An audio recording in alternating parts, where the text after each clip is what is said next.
పదం. ఎందుకు award use చేశాడనేది మనం ఒక్కసారి ఆలోచిస్తే మన సీఎం రేవంత్ రెడ్డి గారికి ఉన్నటువంటి హిస్టరీ మొత్తం కూడా క్రిమినల్ హిస్టరీ. కాబట్టి ఆబ్వియస్ గా ఏం ఆలోచిస్తాడు ఆయన? ఎడ్యుకేషన్ మినిస్టర్ అయ్యింది, ఎడ్యుకేషన్ లో ఉన్నటువంటి సమస్యల్ని పరిష్కరించకుండా దాన్ని క్వశ్చన్ చేస్తున్నటువంటి వాళ్ళ పట్ల సానుభూతి లేకపోగా రీఎంబర్స్మెంట్ మీద చాలా మంది విద్యార్థులు ఆధారపడి చదువుతున్నారు. వాళ్ళు ఎవరికి కూడా రీఎంబర్స్మెంట్ ఇవ్వట్లేదు. సో నేను ఫెయిల్యూర్, నా పరిపాలన ఏదైతుందో అది కంప్లీట్ గా నేను ఫెయిల్ అయినట్టు అని చెప్పేసి ఒప్పుకుంటాడా? ఒప్పుకోడు. ఎందుకంటే క్రిమినల్ బ్రెయిన్, క్రిమినల్ ఆలోచనలు ఉన్నటువంటి రేవంత్ రెడ్డి గారు దాన్ని అస్సలు యాక్సెప్ట్ చేయరు. కాబట్టి ఏం చేస్తాడు? ఇమీడియట్ గా స్టూడెంట్స్ మీద దాన్ని నెట్టేశాడు, ఇష్టం వచ్చినట్టు మాట్లాడాడు. ఇది కరెక్టా?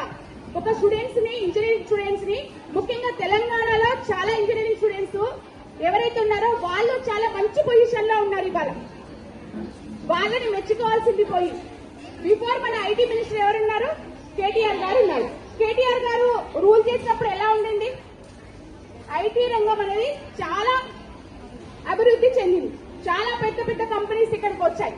ఇప్పుడు ఈ వర్డ్ యూజ్ చేసిన తర్వాత ఒక ఎడ్యుకేషన్ మినిస్టర్, ఒక చీఫ్ మినిస్టర్ ఈ వర్డ్ యూజ్ చేసిన తర్వాత కొత్త కంపెనీస్ తెలంగాణకు వస్తాయా? అసలు ఈ 2.5 years లో ఎన్ని కంపెనీస్ ని తెలంగాణలోకి తీసుకొచ్చాడు?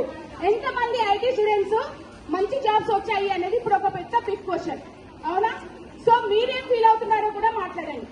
ఇట్లా సీఎం రేవంత్ రెడ్డి గారు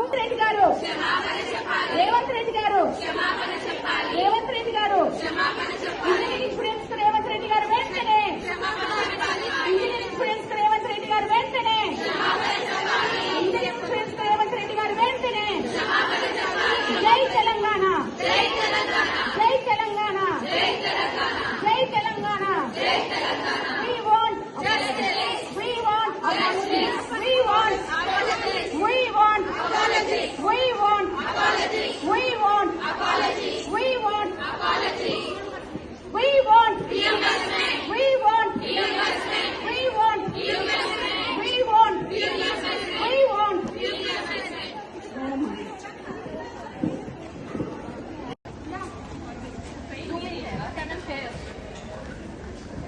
ఫీజ్ రియంబర్స్మెంట్ వచ్చేది only merit scholarships, merit students మాత్రమే వస్తుంది.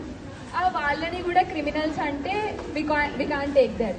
ఎందుకంటే మేము ఏదో ఎంసెట్ ఎగ్జామ్ రాసేసి ఇక్కడ వస్తాము, మాకు దాని వల్లనే ఫీ రియంబర్స్మెంట్ అనేది వస్తుంది.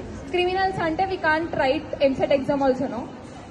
క్రిమినల్స్ అంటే ఏదో రౌడీజం చేయడానికి అట్లా.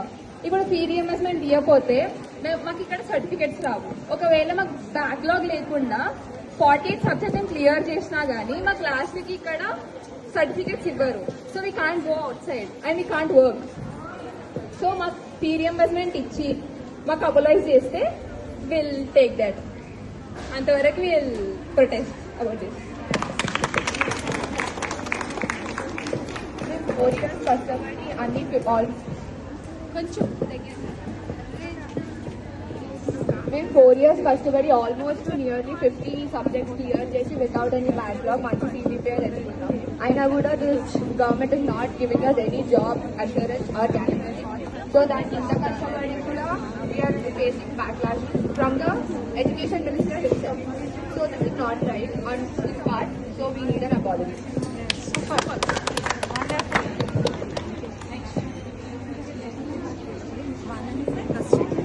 మాట్లాడతారమ్మా?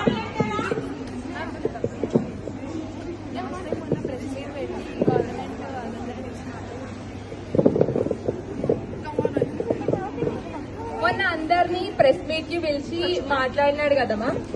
మొత్తం గవర్నమెంట్ టీచర్స్ అందరినీ పిలిచి will focus on mainly on education అన్నారు. అంటే ఇప్పుడు స్టూడెంట్స్ నెక్స్ట్ ఫ్యూచర్ జనరేషన్ కి అని చెప్తున్నారు.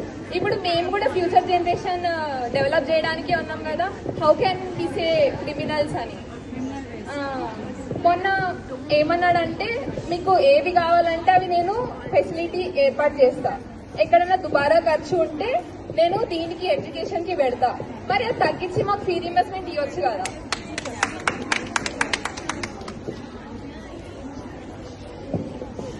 సో 4 years ఇయర్స్ ఇక్కడ బ్యాక్లాగ్స్ ఏం లేకుండా మేము సక్సెస్ఫుల్ గా బయటికి అడుగు పెడితే లైక్ ఇక్కడ ఉన్న ఎడ్యుకేషన్ మినిస్టర్ మేము ఒక క్రిమినల్ వేస్ట్ అండి. బయట ఉన్న కంపెనీస్ ఏమి invest చూపించవు.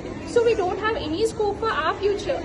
No jobs, no career opportunities, no guidance. How can we do that?